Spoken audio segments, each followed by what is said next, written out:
and he sent me the book with his signature. I got the book right here. Oh, you do? Yeah. It's the Law and the Promise. And Can I see the front? Let me see the front cover of that book. What? The front cover. Let me see the front cover. On this book? Oh yeah, that's a nice hard copy. The Law and the Promise by Neville Goddard. That's right. Okay. And you're in that book. Yeah, and Neville signed it. That's his signature. Holy crap! Yep, you're serious. Yeah, this book could be worth something because it's Neville's signature, and he sent me the book. Oh, Neville himself sent you that book. Yes. Why did he do that? Because he had wanted testimonials, and I wrote him a testimonial because this girl that I had gone with for years, and we'd been broken up for maybe 2 years, that she got in touch with me and said I had to go to the Wilshire Ebell Theater on Sunday. And that's what, Los Angeles, California? Yeah, on Wilshire Boulevard. And the Wilshire Ebell Theater. And she maybe just promised to go see this guy Neville. And I went for just one purpose, just to find out what a fraud he is and how much money he wanted.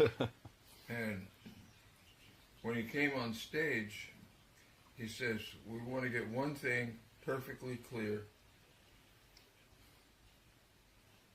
right now.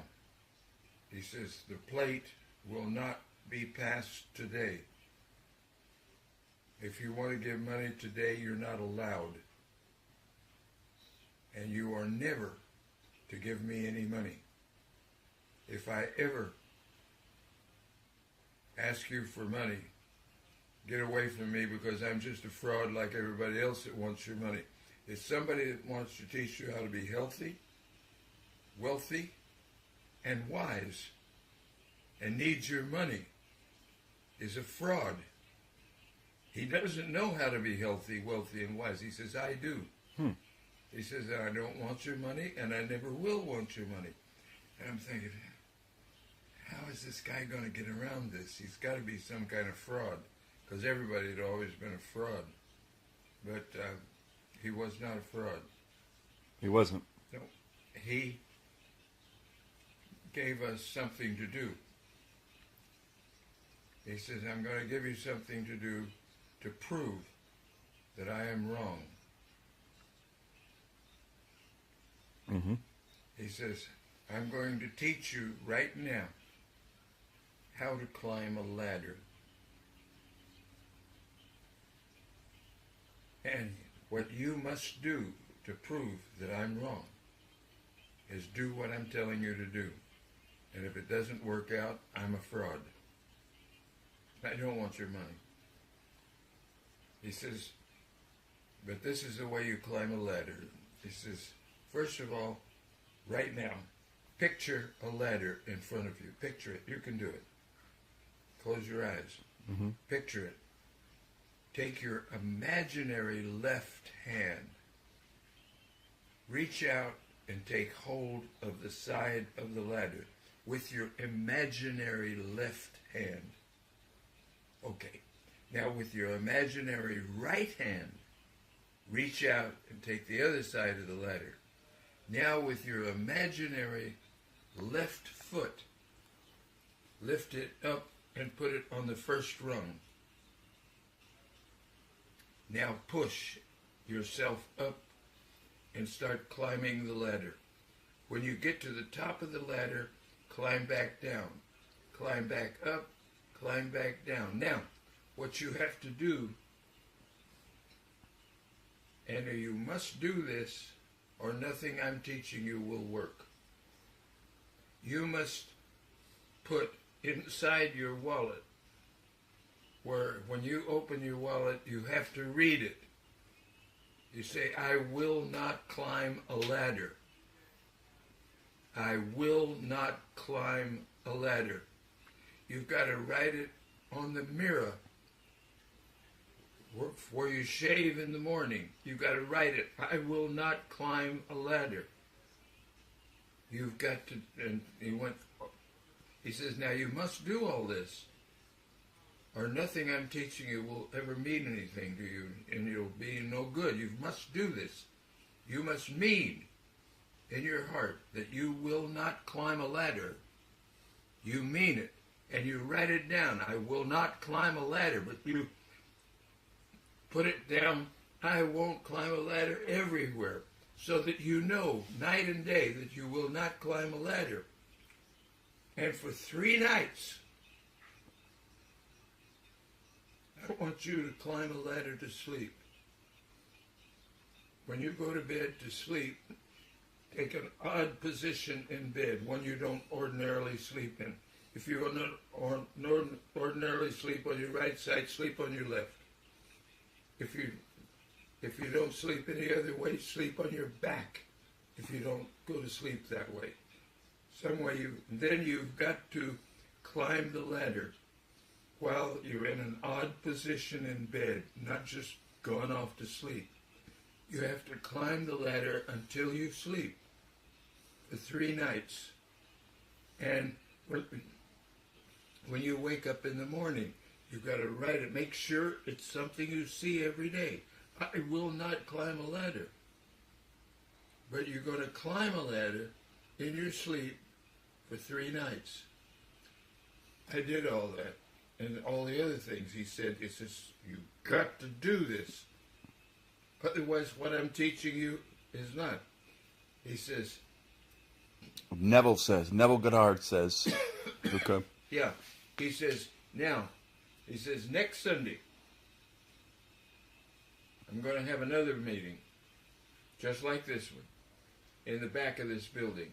But that's only for people that have climbed the ladder. If you've climbed a ladder, come to that meeting, because you swore you wouldn't, and you did. And I thought, this guy is fucking nuts. But I took his challenge, and I climbed a ladder to sleep for 3 nights. My mother called me and said she wanted me to come see her on Saturday. She had something she wanted to talk to me about. Now, I'd been sick. I had dengue fever, and I almost died with it. It came on me 3 times.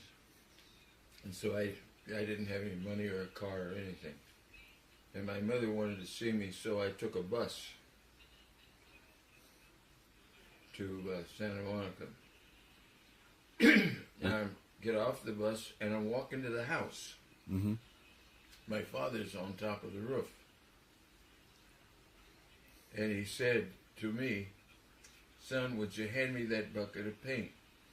I picked up the bucket of paint, and I almost fainted because I'm halfway up the ladder. And I had written, I won't climb a ladder on everything. It was on the wall. It was exactly like he said. You've got to put it everywhere you look. I'm not going to climb a ladder. I'm not going to climb a ladder. Oh, God, it's written there. It's written here. And you mean it. You mean you will not climb a ladder. You refuse. You're going to prove that fucking Neville is an asshole, and you will not climb a ladder. Okay. I get off the bus. I'm coming home. Dad's on the roof, says, would you hand me that bucket of paint? I pick up the bucket of paint, and I'm halfway up the ladder, and I thought, I climbed a fucking ladder, just like this guy said. And he said, anybody that climbs the ladder can come back next Sunday. It's a much smaller meeting in the back of the Wilshire Rebuild. So I went to that meeting the next Sunday. And he says, now you all climbed the ladder. He says, and you could have just as easily made $1 million in cash as you did in climbing the ladder. I'm going to teach you how to be healthy, wealthy, and wise. and you're never to give me a dime. I do this because I like to do it. And bingo, I took off.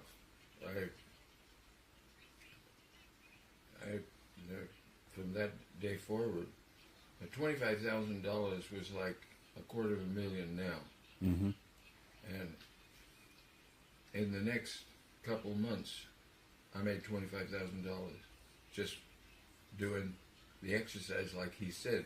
And I'm going to see him, you know, with him in the meetings, and he's going over all this shit. And I wanted an Arthur Murray studio, and I'd never been able to get one. I had one in just a few weeks. Arthur Murray, what is it, dance studio? Yes. I was working for Arthur Murray. Mm-hmm. Oh, okay. Dance studio. And so I did the exercise of getting my own studio, and bingo, I got it, just like that. And that's been my life ever since. You made millions. Huh? You made millions. Yeah. Multi-millionaire. I was, at one time I was about 3 million. But I had an unbelievably interesting life because I have no worries. I have nothing to worry about because I know if I get into any kind of trouble that I can imagine my way out of it, because the thing that runs your life and everybody else's life is what you're thinking when you go to sleep. That's what runs your life completely.